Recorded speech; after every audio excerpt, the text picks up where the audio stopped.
Hey guys, welcome to another episode of Discovering Our Journey. I'm your host MC, And I'm JC. and today we got a special guest, Agent Drew. Hey. Welcome to the show. Thank you for having me. Welcome, welcome. So today is very interesting because we are going to be touching up a little bit on laziness, right? I don't know who doesn't have a problem with that, right? Lazy procrastination. What does laziness mean to you, though? What does that definition look like to you? Laziness to me is more like just wasting time. I mean, that's really what it comes down to, just wasting time in whatever which way. And when you're into, it just depends on what you're doing in your life. Do we have lazy days that you just want to waste some time? But it could be for some good reason, right? You want to be at home. You worked all week, maybe even 6 days a week, and that seventh day, you want to be lazy or waste time. That's a lot of work hours, though, dang. Well, Why that's are you what I'm such a saying. workaholic? I'm just saying things happen, right? At 40 hours, I say cut.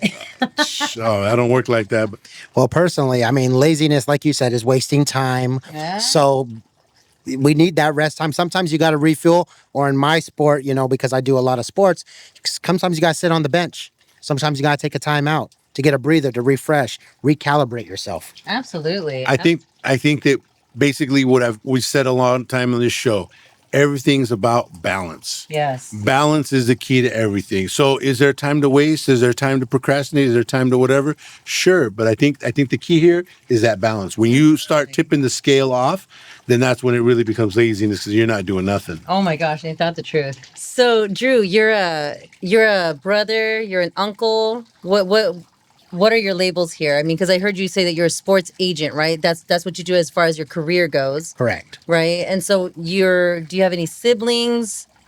Do Yeah. you have a big family? How does that look? Well, being Mexican or Chicano, we do have a lot in our family, both sides. I do have a brother and I do have a sister, but I'm literally double or more than their age. For the longest, I was the only child. I have a sister who's 15 years younger, and I have a brother who's 14 years younger. Oh, okay. So you're the oldest? Correct. Okay, and then you were alone. You were brought up alone, Pretty much. so to Pretty speak, much. because of the age difference, right? The gap. The gap, and then when I was 5 is when my parents split. Growing up, who was the disciplinary?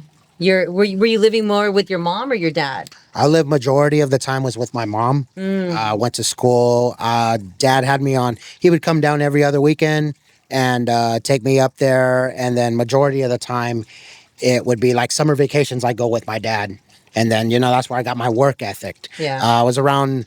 Mostly, it was majority was feminine. Was one of my mom, and we had my grandmother living with us, but she worked. She was a housekeeper for a hotel for 57 years. Wow. And she never raised up. She just stayed as a housekeeper. So that hard work ethic that a lot of young kids don't have nowadays. They want the Right. quick buck.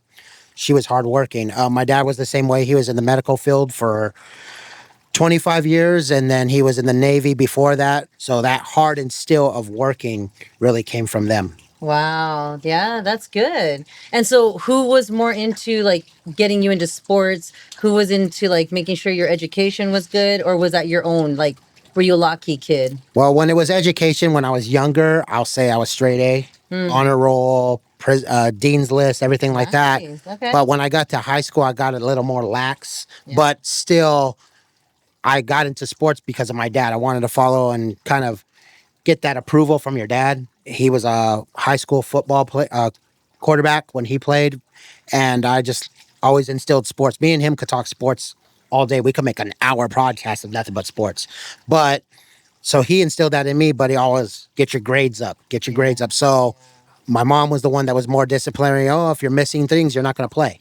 So Did he push college on you at all, or? a lot of them did. Yeah, okay. They did, of course. But then when I became 15 years old, I started working. I had an uncle who had a car business, and he would go and buy cars at auctions. And I went with him and learned the business there. I kind of took over for that for a little bit. So did you feel like you had to grow up really fast then? Like, Majority of me is because at the one time I was the only male in the household. yeah. So it kind of did put that still out, you got to earn your keep. So whether it was paying some of the rent, paying a light bill, paying a cable bill or something, I wanted to contribute and I wanted to work. Also gave me the independence when I did get my license. I wanted to go out and drive and do things like that. So I was like, hey, if I'm going to go out and cruise with my friends on a Saturday, I better work on certain days and get my grades up so I could have that privilege. And that's crazy. You don't see that anymore. I'm trying to get my kid to drive, and he's like, "I don't need a car." I'm like, "What?" That's independence. That was our way of freedom back in the day. We got to get them a place to go. That's the thing, right? Yeah. If they ain't got no place to go, then they ain't Yeah, they don't wanna- going and running errands at the grocery store ain't going to give them Yeah, places to go. exactly. That's not. I think that's what they think. Oh, you want me to go pick up milk when the milk is low? Yeah, that's what you want. Oh, so it's more responsibility. Exactly. Oh, you want me to Maybe take my so. sister to the school, huh? I got to pick up my sister. Oh, see again, he's not dumb. See? Especially boys, man. You guys think so differently, man. Whatever can be more lax, right? You guys will take the path of least resistance. I think. Yeah, sure. That because again, we look at what our obstacles are, and we're like, do we really want to go down that? Yeah, no. So and I feel like women want to be like, I'll take on whatever. Let's go. Oh So they, my they're gosh. more they're more. So, where in life do you think that you're slacking off without like maybe even realizing it? Would it be like work, like working out, family, finances? Like, is there anything that now that you guys see in your lives? I think for me, if anything, it's going to sound a little weird, but I believe that I'm in a age in my life where I feel like I need to slack off a little more. Yeah, you work too much. I don't think I'm able to, I really want to hold to this 1 year at least to go on a vacation Yeah. that a lot of people have done, friends of ours have done throughout the years. And you know what? I want my vacation. You need a balance of like work life. I want to be able to feel like I'm working Yeah. for something and have that like, man, remember this vacation? So it's like I want to. Well, what I slack on probably now that I'm 40 now, probably just working out, going to the gym, got to put in the effort. Me, it's like I get bored with workouts though. Yeah. With me, it's like because I'm growing around playing sports all day, I feel like I can still play. So in order for that, I got to get in shape. Yeah. And I told them, well, round is a shape, but it's not really the shape you want to be in. Yeah. Like Only for the ball.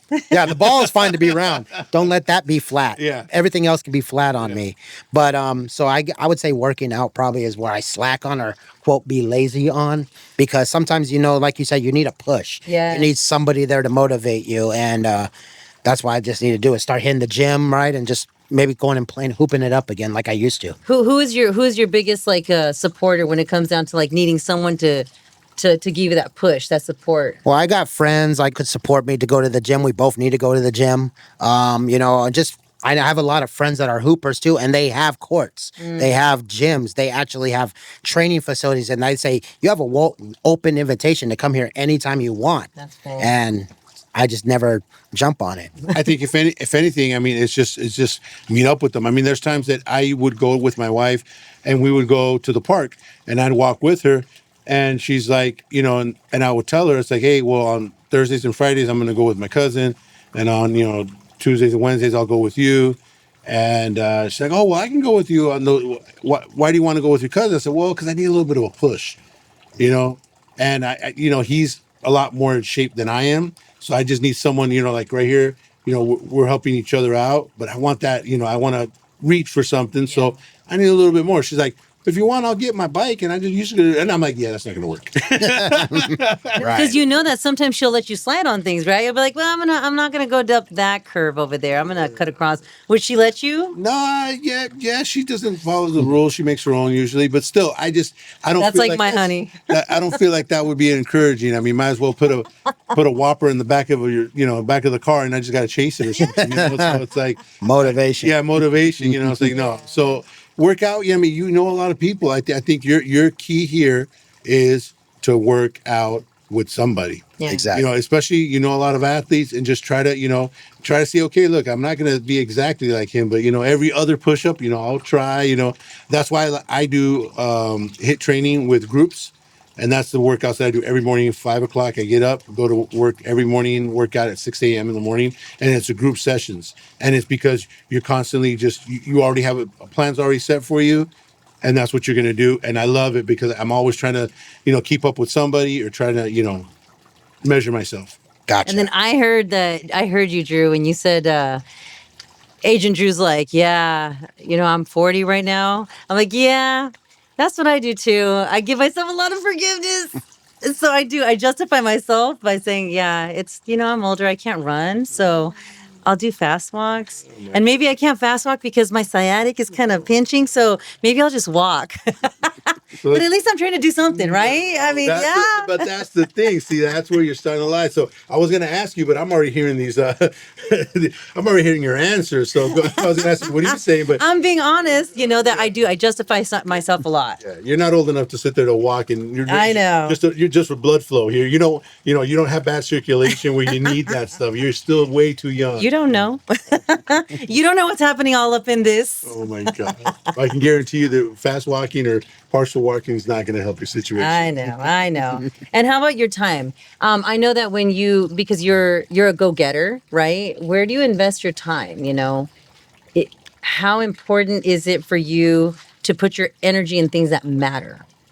Well, obviously, with the And what sport, matters to you? I'm sorry. what matters to me mostly, I mean, is trying to build this agency up, trying to build the stats company that I just started this year in April up. And so I invest a lot of time into that. And of course, I tell the younger generation, social media, you guys are blessed. You guys have been born, anyone who's in their 20s or even their early 30s, it's like there's never been a time where there's not been the internet. Yeah. Back in the day, we had to use the Dewey Decimal System. We had to do other things and research and encyclopedias. I said, I wish I had these platforms 30, 40 years ago. Yeah. But unfortunately, dial-up library, that's what we have. exactly. Ask Google, not your Theo. Hey Theo, do you know about, or somebody from the, hey, what happens if this and that? It's whatever it is. You Google it now. I mean, Yeah. even Mexican home remedies. You can sit there and Google. You don't gotta be like, abuela. What do you do? I got an itch back here. Yeah, exactly. I mean, you could Google all kinds of stuff. It is crazy. Yeah. Crazy. So it's what I tell the younger generation is use that platform to your advantage. So for me, because obviously we live in a society where everything is quick click or a swipe of the mouse or swipe to the left or right, I use that to my advantage. So I contact a lot of players. So a lot of my time investing is watching tapes, watching highlights, watching other content of other players play, leagues, internationally, so that I can try to market players out and then reaching contact with players that are in like Europe or coaches, GMs, owners to see if they have a fit for my players. Yeah, that I that's sign. big. That's a lot of networking. It's a lot. Yeah, and so speaking of networking, and as we're talking about like social media and everything, what would you tell this younger generation now? Like when it comes down to your personal life being out there. Be wary. Be careful what you Right. post. It's going to follow you everywhere. It's like a digital footprint. It's literally there. Like you be mindful of who your next audience is going to be. So just know what you're posting, and we all see it. It's like I tell a player, you could perform and score 25 points on the court, get 10 rebounds. You could be a athlete, a star athlete, but then you're posting dumb stuff on the internet, and I'm watching your videos. I see all that content, and so does every other league. There's a lot of freedoms in America you can do, but you can't do them in Russia. You can't do them in That's true. Kazakhstan, Israel, Japan. There's other areas where that culture is not accepted. And if I'm trying to market you as a player to send you over there, we're going to have some trouble because then it reflects on me. Yeah. And I think the biggest things, like what we said before, we would say, your friends too. You got to choose Your circle. in your circle, and especially now that your circle is broadcast to whoever. It might not be you wearing that shirt, but hey, your friend that was there, you saw that shirt, that his logo he had came out in your video. Exactly. You were there. You got tagged. You got whatever. So. I'm sorry, you're going to be judged by association now. It's like it's not even what you say; it's who you hang around with, who you post, who's posting around you, what content you're on. You want to make sure you're on the right content And the You wanna right make sure platform. you don't accidentally go on some content you're not supposed to. Exactly. And your likeness is now on another content. That's right. Exactly. It can happen to the best of us. It can. And you know what? That's why I think I've said it. asking the right Oh, questions too. Yeah. Asking the right questions too, will help you with that big time. I've been there, I've done things. Well, I was in a situation myself where I didn't know what was happening, that I was there for a friend. I didn't ask enough questions. I assumed too much without asking the right questions. I assumed, oh, well, they don't have a platform. Oh, well, you know what? And everything that you do is just crafts, Oh, well, this and that. And then surprise, it wasn't even for them, And it's like you got to be very, very careful as to what you're doing and who you're sponsoring and what you're supporting. Absolutely. Correct. Take responsibility though. That's the key, like you said. Take Ask responsibility. questions. Man and up. that's when it was my bad. Yeah. And at first, as we all do, we defend ourselves, right? We want to. There's no, I didn't know. Oh my gosh, and we victimize ourselves. But then once you realize, no, you did something to put yourself in that situation. What was it? Ignorance. I mean, just like officer. I swear I didn't see the sign that was 55. It's like that's not gonna fly. You can't be. Unfortunately, can't be ignorant. That's right. So it's kind of like you said about friends and choosing your network and who you network with in your circle. I've had to cut off a lot of fingers in order to save the hand. Ooh. Pretty much when it comes to friends, it's just like if they're not friends and if they don't bring positivity to my circle, then I have to the negativity just cut it out because that's what's gonna anything. What is it they say? Misery loves company, right? Absolutely. And that's the thing. You said you had it. You want to keep positive, but I think if anything, start off with the negative. You got to cut the negative. Because let's just say, some friends aren't that positive. You can work with that sometimes, but definitely the negative, you got to go. Absolutely. You can't work with that. And I've unfortunately have friends and family that I've had to be like, you can't. If they're not for you, they're against you, right? It's just that's not what I'm about. Are there any resources, money, time, energy that maybe you're wasting or neglecting, or you see others wasting or neglecting that they might want to take a look at? Absolutely. Yeah. I mean, there's a lot of sources out there that they use that I see them wasting money in a way that they're not using a certain platform the correct way where they can monetize if your content gets built up. And a lot of sports athletes, of course, now they're chasing after the money. We got NIL that happens in college and happens in high school even. Wow. So it's a way that every kid's after the money bag now. And unfortunately, they don't know how to handle money. They're too young. You give a 17-year-old money, you give him $1 million, he's not going to know what to do with it. Yeah. Yeah. And they can be lazy with that. Going back to our original topic, they could turn into lazy with that money. Oh, I don't need to work so hard. I've already got it made. I could be lazy and just blow my money. And I blame that on our parenting. And I say our because that's me too. I'm a parent. And I do so much for my kids without knowing that I'm hurting them by not letting them do their own mistakes with the money. A friend of mine was telling me, your kid's a teen now. Why don't you go ahead and give him your $100 that you saved for him for school and say, hey, go get yourself 3 shirts and see if you can make that work with that money right there. Maybe even shorts can be added in there. See what he gets out of that. And I'm like, oh, okay. I never tried it though. No, because I don't have time, right? Well, I say I don't have time, but that's just not my priority.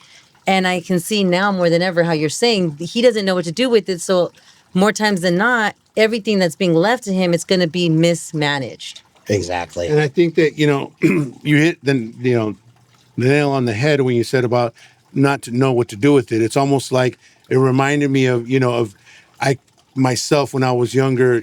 My generation, where I'm like, dude, if I can get $1 million, like, man, I mean, it's like, dude, I would never have to work again. I'm set. And I'm not saying you wouldn't be that set back then, but if you were to do that now, if I had $1 million, like, no. Uncle Sam's coming for you, all this stuff. It's like, it almost reminds me of that whole Austin Powers thing. It's like, I want $100,000. And it's like, and they're like, oh, yeah, we got that. Hold on a second. We can pay you. Wait, what happened?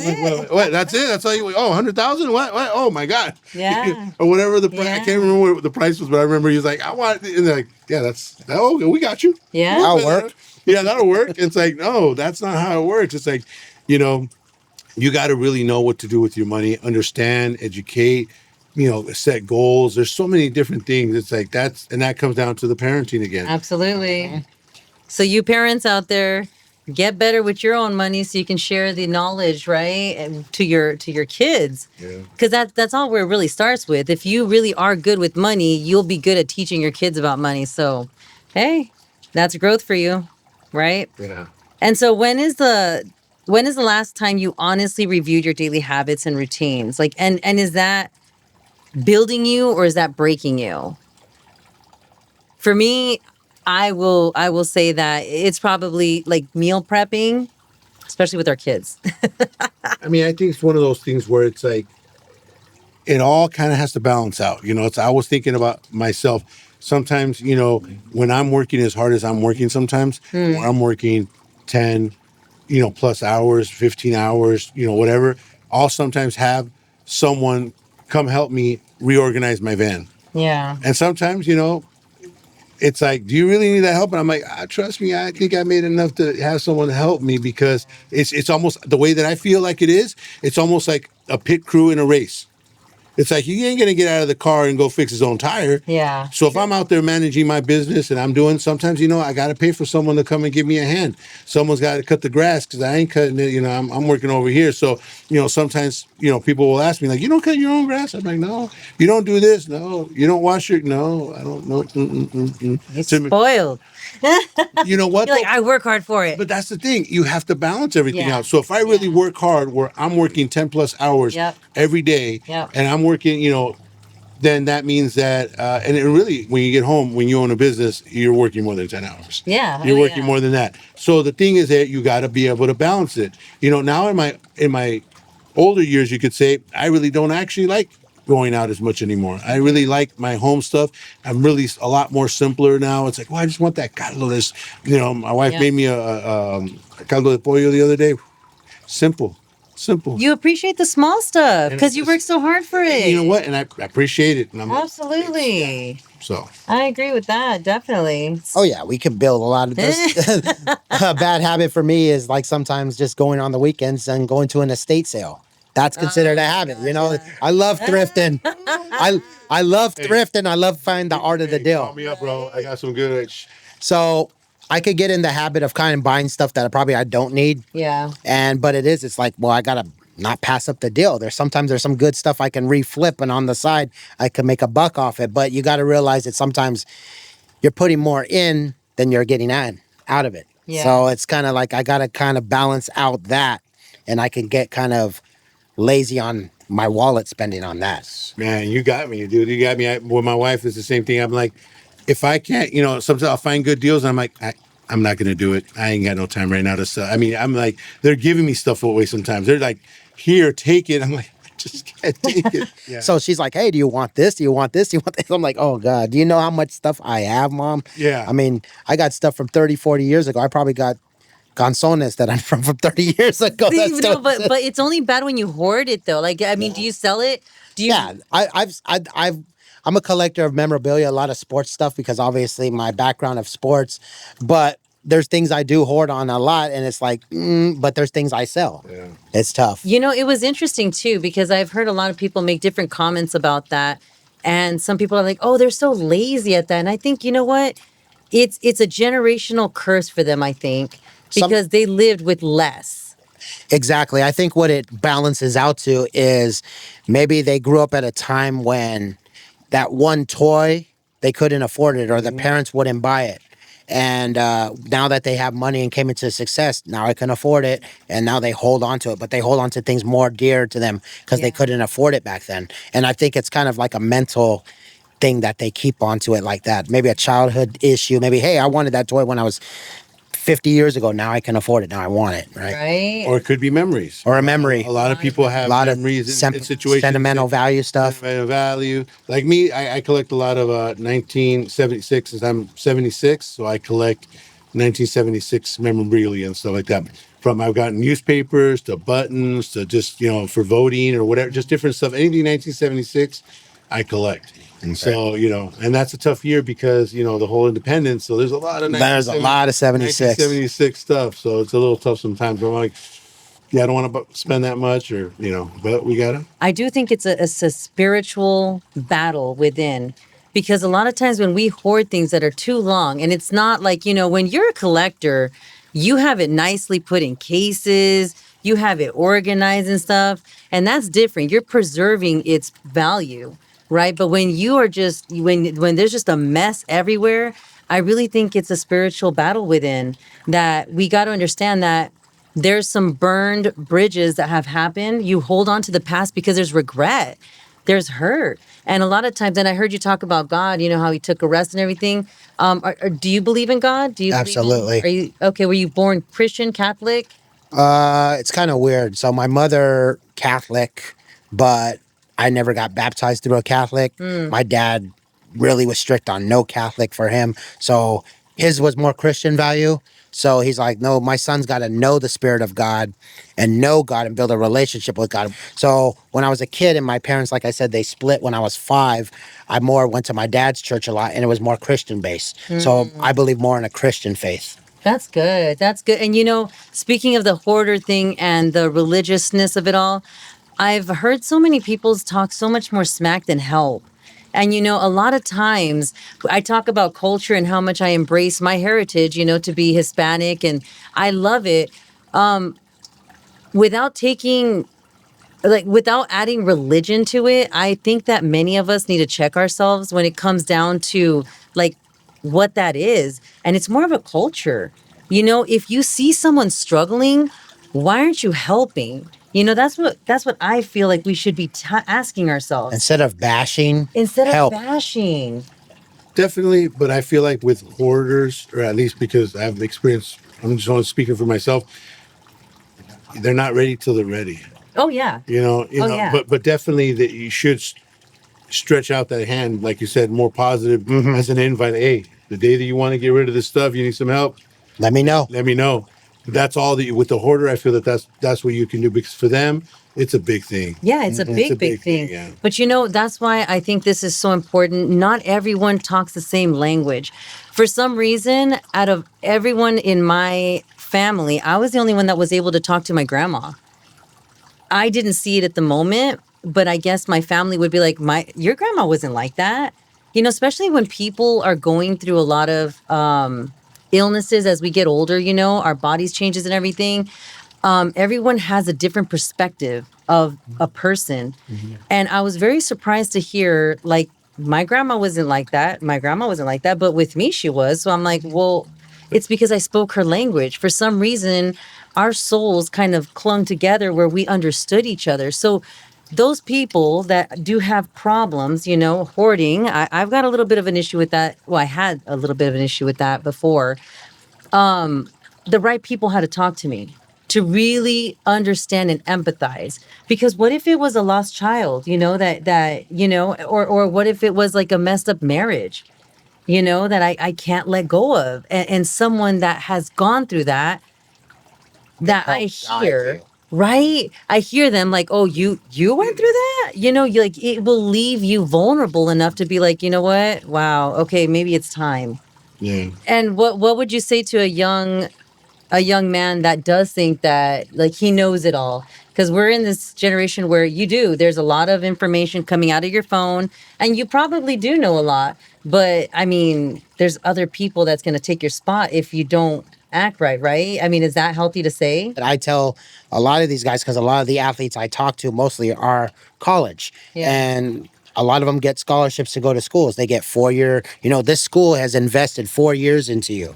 So I tell them, there's going to come a time when your playing days are over, but your mind doesn't stop. That's right. So I always tell them, hey, you know, they're like, well, I can go pro now at 19 or 20. And I tell them, well, you know what? That's great, but your mind might not go pro yet. You're still in that immature mindset. Go get an education first. Finish those 4 years, because I wish I got a scholarship. I wish someone would have saw some talents in me. I played basketball. I played golf in high school, but it wasn't to that level. Go develop your mind. Get right. Get with your finances, because a lot of these schools are paying for that money, and invest. And when they get NIL money, in this example, that means name, image, and likeness. A school is going to pay them for that, whether it's Adidas is going to sponsor them or whoever to use their likeness. They put them in a different tax bracket. You know, oh, I got $500,000 to go play at Ohio State. Great. But now you're in the next tax bracket. Uncle Sam's going to take 56% of that. 56% of that becomes to the feds. So really 44% of that. So really like 200,000 or less is what you have. Don't go out and spend all $500,000 on it, because then you're going to be broke. Then you're going to owe. So it's things like that that some of these 18, 19-year-olds and 20-year-olds don't know. So you got to invest your time right and your mind right. So what's different between you and any other sports agent? What could you provide your guys? So the What's your only secret sauce? What's your secret sauce? I've got a lot of years on most of them. Not to say that a lot of agents don't, but some of them they work for bigger agencies and has thousands of clients.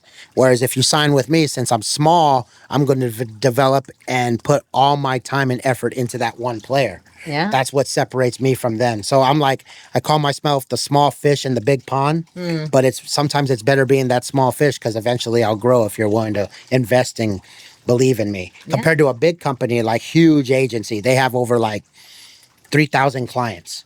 Can they invest all the time? Are they going to go to every single game that that player's at? Probably more than likely not, because they're going to be counting their money. They're just think of you as a dollar sign. I don't Yeah. think of you as a dollar sign. I think of you as a young woman or a young man that's trying to reach your goal. Do you have somebody that you haven't took on because maybe their choices of, we talked earlier about the whole postings and this and that. So has it happened, or that you haven't signed someone or worked with someone going, you know what? I thought, hey, as a person, as a player, I can't say nothing, but you know what? I don't want to be mixed involved with what you're portraying out there. There's been a lot of players I've denied, and there's a lot of players that I haven't signed that really want to sign with me. But then I look at their content, I look at other things, so I pass them by, and it's sad because then later they sign with another agency or another agent, and then they're not doing anything. They're not even marketing them because they got so much dirt on them. Is there a little nugget that you can give anybody out there to kind of give them wisdom for their career, for sports, or just in life that you would be like, this is what I live by? Yeah, the motto is just live life to the fullest. If you don't think you can succeed at what you're doing, you will. If people would have gave up on me and said Drew would have never accounted to nothing, well, now he's got two companies. He had a car business for 15 years that was successful, and it's just pretty much just kind of prove them wrong, but not in a boastful way, but just motivate yourself, give, speak actions speak louder than words. Give your all and just be truthful and just know what you're posting on there does get seen. Yeah, absolutely. And if you do mess up, though, I mean, what is a good way to stop and repair that? I mean, can you? Is it possible? Yeah, it is. Pencils have erasers for a reason. Yeah. So you can literally they always say anyone who's successful has had 9 failures before they got that one level of success. Yeah. So don't be afraid to try it, and be success and fail at first. You fall on your feet, but you could get back up. So it's things like that. I'm trying to build this agency as hard as I am. Goat Sports and Marketing Agency, Agent Drew. You can follow me on Instagram. Goat Stats, that's my other company. But it's just I've had to fail so many times in order to finally get where my success is at. That's sweet. That's so encouraging. Oh, thank you so much, Drew. Thanks for hanging out with us. Yeah, this is Agent Drew signing off. It's Goat Sports and Marketing Agency. The logo right here. No goat, no life. And of course, for Goat Stats, no game. And remember, There's no growth without pain. Till next time.